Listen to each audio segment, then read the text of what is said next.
Hello दोस्तों, स्वागत है आपका फिर से अपने YouTube चैनल टॉपर्स टारगेट में। आज का जो हमारा टॉपिक रहने वाला है वो है आपका हड़प नीति, जिसे हम व्यक्तिगत सिद्धांत भी कहते हैं और इंग्लिश में डॉक्ट्रिन ऑफ लैप्स कहते हैं।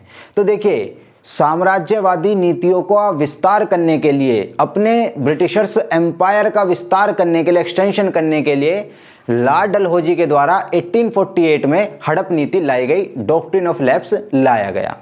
अगर हम देखें इस डॉक्ट्रिन ऑफ लैप्स की परिभाषा क्या है, क्या इसके पॉइंट हैं, तो अगर हम देखें तो इस नीति के अनुसार अगर किसी सुरक्षा प्राप्त राज्य का शासक बिना स्वाभाविक उत्तराधिकारी के मर जाए तो उसका राज्य उसके दत्तक पुत्र को नहीं सौंपा जाएगा।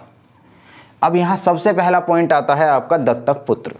तो दत्तक पुत्र होता है, देखिए सनातन धर्म में एक प्रथा प्रचलित है कि जिनके संतान नहीं होती वो संतान क्या है, गोद ले लेते हैं, पुत्र को गोद ले लेते हैं। तो ऐसा पुत्र जो गोद लिया गया हो वही होता है आपका दत्तक पुत्र।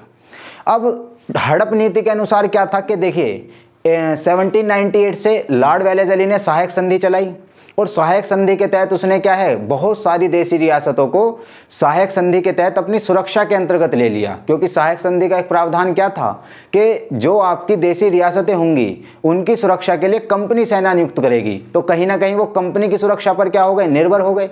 तो 1798 में क्या है, लॉर्ड वेलेस्ली ने जब सहायक संधि लागू की भारत में और बहुत सारे राज्यों के साथ आपके सहायक संधि की गई, तो 1848 में आपके लॉर्ड डलहौजी आए गवर्नर जनरल ऑफ इंडिया बनकर।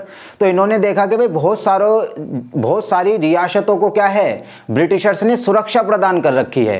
तो इन्होंने हड़प नीति लाई अपने साम्राज्य को बढ़ावा देने के लिए, आर्थिक शोषण को बढ़ावा देने के लिए। तो ये हड़प नीति क्या कहती थी कि ऐसे रियासतें जिन्हें ब्रिटिशर्स सुरक्षा प्रदान करते हैं, ऐसी रियासतें जिन्हें ब्रिटिशर्स सुरक्षा प्रदान करते हैं, यदि उन रियासतों के शासक बिना किसी स्वाभाविक उत्तराधिकारी, यानी कि जो उनके द्वारा जिनकी उत्पत्ति उन शासकों के द्वारा हो, तो बिना स्वाभाविक उत्तराधिकारी के मर जाते हैं तो दत्तक पुत्र को क्या है, राज सिंहासन नहीं सौंपा जाएगा। एक बार फिर से देखते हैं। देखिए, ऐसी रियासतें जिन्हें क्या है, आपके ब्रिटिशर्स ने सुरक्षा प्रदान कर रखी है और उनके शासक क्या है, उनके शासक स्वाभाविक उत्तराधिकारी दिए बिना मर जाते हैं, तो जो दत्तक पुत्र है, जो गोद ले रखा है, उसे क्या है, आपका शासन नहीं दिया जाएगा। ये आपकी हड़प नीति कहती है। अब डलहौजी ने भारतीय राज्यों को 3 श्रेणियों में बांटा था इस हड़प नीति के तहत। देखिए, प्रथम श्रेणी वे रियासतें जो कभी ब्रिटिश शासक के अधीन नहीं थी, यानी कि जो आज भी क्या है 1848 के दौर में भी क्या है, स्वतंत्र थी आपके ब्रिटिशर्स से, ईस्ट इंडिया कंपनी से, वहां पर ये लागू नहीं होगा।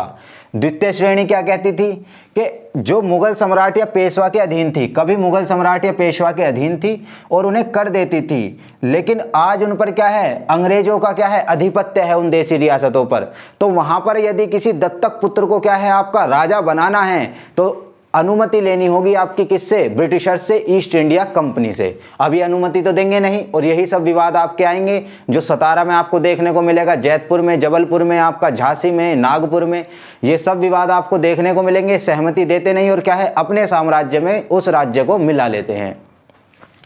तृतीय श्रेणी ऐसे राज्य जिनके निर्माण क्या है, ब्रिटिशर्स ने किया है, जिनके निर्माण में ब्रिटिशर्स ने मुख्य भूमिका निभाई है, वहां पर दत्तक पुत्र को क्या है, राजा बनाने के लिए क्या है, पूर्णतः पाबंदी है। यानी कि यहां पर क्या है, राजा नहीं बनेगा दत्तक पुत्र, और उसका क्या है, ब्रिटिश साम्राज्य, ईस्ट इंडिया कंपनी का जो साम्राज्य है उसमें क्या है, उसका विलय कर लिया जाएगा। तो हड़प नीति बेसिकली लाते कौन है, लॉर्ड डलहौजी लाते हैं। और इसके तहत क्या होता है कि यदि कोई देशी रियासत ब्रिटिशर्स से सुरक्षा प्राप्त करती है और उस रियासत का जो शासक है वो बिना स्वाभाविक उत्तराधिकारी के मर जाता है, तो उसके दत्तक पुत्र को शासन ट्रांसफर नहीं किया जाएगा। और शासन ट्रांसफर किया जाना है या नहीं, ये डिपेंड होगा आपका ईस्ट इंडिया कंपनी के गवर्नर जनरल पर, यानी कि लॉर्ड डलहौजी पर। और डलहौजी ने क्या है, भारतीय राज्यों को 3 श्रेणी में बांटा। प्रथम श्रेणी यानी कि जो क्या है, ब्रिटिशर्स के अधीनस्थ नहीं है, वहां पर ये क्या है, लागू नहीं होगी हड़प नीति। द्वितीय श्रेणी जहां पर लागू होगी, यानी कि मुगल सम्राट या पेशवा के अधीन और उन्हें कर देती थी पहले, लेकिन वर्तमान में ब्रिटिशर्स के अधीनस्थ हैं, तो वहां पर क्या है, ये सहमति लेनी होगी आपको, किसकी, ब्रिटिशर्स की।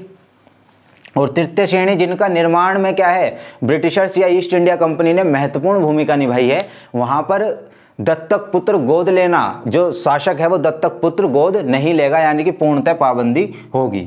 और पहले सबसे पहले 17 में ये क्या है लागू की गई हड़प नीति 1848 में, फिर जैतपुर सबलपुर में की गई, फिर झांसी में, फिर नागपुर में। और झांसी में क्या है युद्ध भी आपको देखने को मिलता है रानी लक्ष्मीबाई के बीच। रानी लक्ष्मीबाई क्या है युद्ध भी लड़ती हैं, 1857 का पूरा रिवोल्ट आपको देखने को मिलेगा। और ये कारण बनता है आपका हड़प नीति और सहायक संधि, एक क्या है बड़े कारण बनते हैं 1857 के रिवोल्ट के। तो आपको ये समझ में आया हो तो आप क्या है वीडियो को लाइक एंड शेयर कीजिए और चैनल को सब्सक्राइब कीजिए। धन्यवाद।